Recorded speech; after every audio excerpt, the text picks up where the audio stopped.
Tomorrow, I will officially be 25 years old. That's right, a whole quarter of a century. As I look back and say goodbye to the years of my mid-20s, half of which were spent finishing my undergrad degree, one of which was spent planning a wedding, and almost 2 of which were spent stuck at home not doing much of anything, I'm reflecting on what I've learned during my time on the planet so far. I know for a lot of people my age, this past year and a half has felt like a significant loss. Years that I imagined would be spent traveling, trying new things, and seeing the world have actually mostly been spent in my 500 square foot condo working from home alongside my husband. And that's why I'm finding it especially important to take a moment to slow down time a little bit and reflect on the years that have passed and the lessons that I've learned. So in a desperate attempt to slow time down and stop aging so fast, damn it, let's talk about 25 things I've learned in my 25 years so far. Number 1, 25 sounds really old until you turn 25, and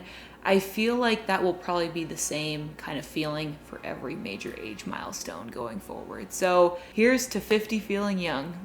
Number 2, your productivity is not your worth. I'm still learning this, and as a recovering overachiever, I'm trying to learn that I don't need to earn rest, and that not getting a lot done in a day is not a reason to feel guilty. Number 3, you can't control everything, and you need to make peace with that. Whether it's your grades, your views on YouTube, your revenue in a given month in your business, you can try your absolute best, but at the end of the day, things just happen, and you can't always make them happen in a certain way. Number 4, being responsible is not everything. It's not the greatest virtue that you can aspire to. For so long, I always prided myself on making the smartest choices, whether it be not going to parties in university, getting really good grades, making really smart financial decisions. But life is not just about doing things the right way and doing good stuff that old boring people would approve of.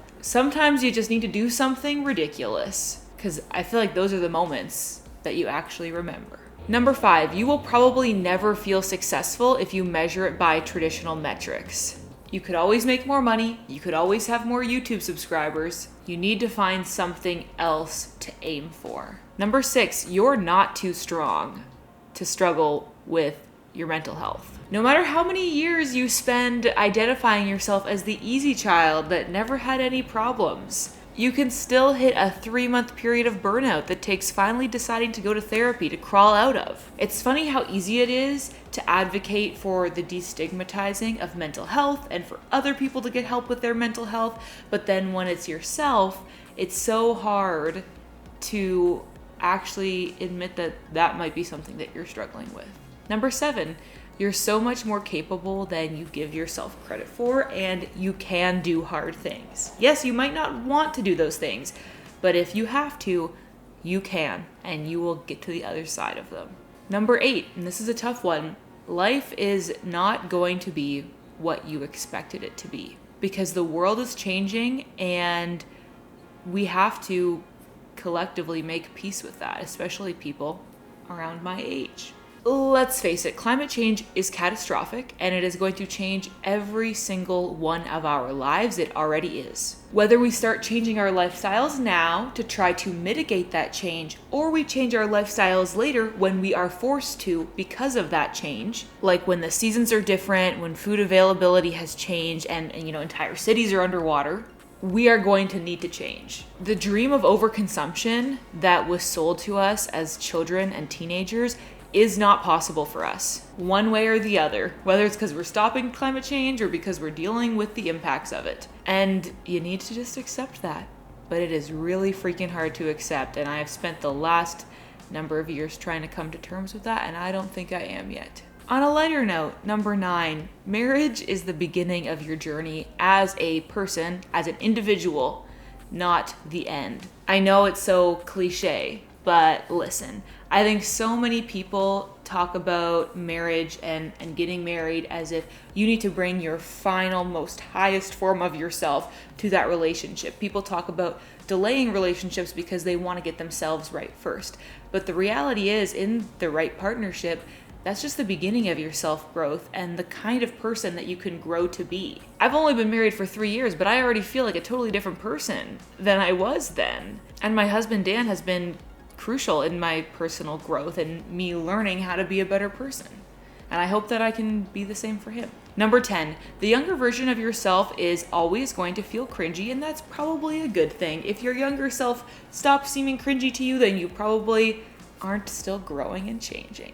For example, I actually made a version of this video when I turned 20, and it's private now, and I watched it back. It's only 3 minutes long, but I could hardly bear it because the stuff that I was saying felt so naive and cliche to me now. There were a few things that were kind of cute, but I don't know. They didn't really feel like that significant of life lessons. And you know what? I'm very open to the fact that maybe when I'm 30, this video will feel the same way to me. Number 11, learning to love and respect where you came from, especially when you used to be embarrassed by it, is a really fulfilling journey. In high school and early years of university, I used to be really shy about the fact that I came from a rural, working class family, but now I embrace it. There's nothing to be embarrassed about. So what if my people don't use correct grammar all the time, or that most of my family is not educated, and I put that in massive quotation marks because there are so many ways to learn things that are not university. They have worthwhile perspectives and a really unique outlook on life. And personally, I think a little incorrect grammar is the spice of life anyway. Who likes plain old standard English? We want some culture here, people. Number 12, good taste is bullshit, and it's a waste of your time to try to like stuff that is cool rather than just liking stuff that brings you joy. I love listening to everything from Olivia Rodrigo to One Direction circa 2012 to Hozier. I like to read intellectual nonfiction about climate change, and I also like to read fan fiction. And you know what? It's all valid. None of that stuff is better than the other. Number 13, 25 is not too late to start feeling young. Somehow I feel like I've been living for my 30s and 40s self since I was like 18, and this kind of ties back into my responsibility mindset. And now I'm just like, no, I'm gonna get a freaking tattoo and convert a van and stop shaving my legs. I don't freaking care. Speaking of Hozier, actually, there's a lyric from his song, Jackie and Wilson, that I think really, really speaks to this. And when I first heard it, it just struck me so deeply. It goes, with my mid-youth crisis all said and done, I need to be youthfully felt, because God, I've never felt young. And that's me. It's time to be youthfully felt, baby. Because I'm done acting like a 50-year-old. I'm 25. Number 14, loving things unironically and enthusiastically is one of the best things in life. There's no point in being too cool or too ineffective to be a fangirl when there are things like One Direction and Outlander out there to just be loved and embraced. Number 15, you can make intentional changes in your lifestyle that can actually stick for the long term. I know sometimes it feels impossible, still feels impossible to me a lot, but you have done it, and you can do it again. You are capable of change, even though habit and routine is so strong. Number 16, and related to that, giving up meat is not nearly as difficult as everybody thinks that it is. Once you start doing it, it's kind of just like, oh, it's easy to keep going. That's how it is with most things, I feel. Once you get into the routine, you can just keep doing it, which is also why it's so hard to change. But anyway, stop eating so much meat. That's the point of this. Number 17, meeting your heroes can actually be really great. I've had the privilege of meeting some of my favorite YouTube creators over the years, and it's always been a really awesome experience, if a bit awkward, but that's to be expected. Sometimes it's worthwhile making that connection to somebody that you admire, and chances are they'll appreciate it too. Number 18, don't listen to other people's opinions on your biggest dreams. Only you can decide if you can make it happen or not. Number 19, you really never know what you want to be when you grow up, even after you grow up. You just kind of work and see how it goes. Number 20, the Diva Cup is seriously one of the most life-changing purchases you can make. I know it sounds silly and really surface level for this list, but I am serious. It's like, if I were to travel through the Outlander stones into the past, this is the one thing I would take with me, okay? Changes your life. Getting a menstrual cup, if you are of the menstruating type, just do it. You will see what I mean. Number 21, if you really want to, you can learn whatever you want. If you put your mind to it, you can learn something new. You are capable of anything. If you want to build an off-grid plumbing system in a van, you can learn how to do that. With enough YouTube and trial and error, you will get there. Number 22, no one ever really tells you what life is like after you make your dreams come true, and that sometimes it's maybe not that dreamy. As a teen, all I aspired to was to someday work at a fashion magazine. I was really into clothes and fashion, and the idea of writing about it for a living was like a dream to me. And then when I was 18, I got an internship at Canada's biggest fashion magazine, and just a few weeks in, I realized I do not like this at all. All through university, I became obsessed with the world of travel vlogging, and it became my ambition to be able to create travel films for work. I wanted to work with a travel company, be sent on trips to make videos for them. And then in February of 2019, I went to Ecuador and filmed promotional videos for a travel company, and it was an amazing experience, but I also realized it's really hard. It's really draining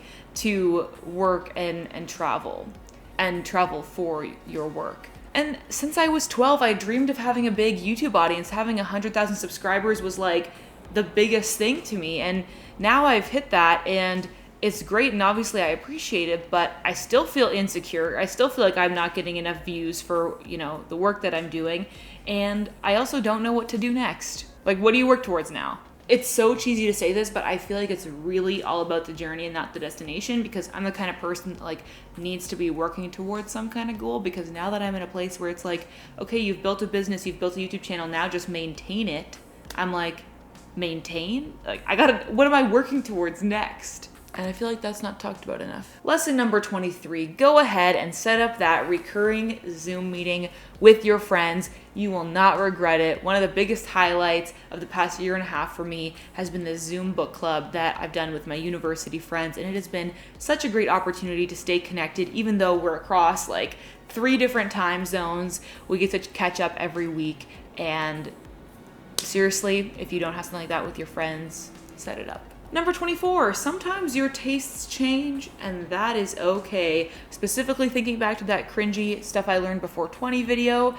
In that video, I mention not liking coffee or alcohol, and how, that doesn't have to mean that you're not an adult if you don't drink those things or whatever. Clearly, I was insecure about that at the time, and I still don't like alcohol, but I have become somewhat of a latte fiend. And you know what? Used to be kind of my thing that I didn't drink coffee, and now I do. And that is fine. Also, throughout the pandemic, I've come to love sparkling water, which I used to hate. So, always changing, always growing. And number 25, I tried to think of something really big and bold for this last one, but I feel like this is just a good general life lesson.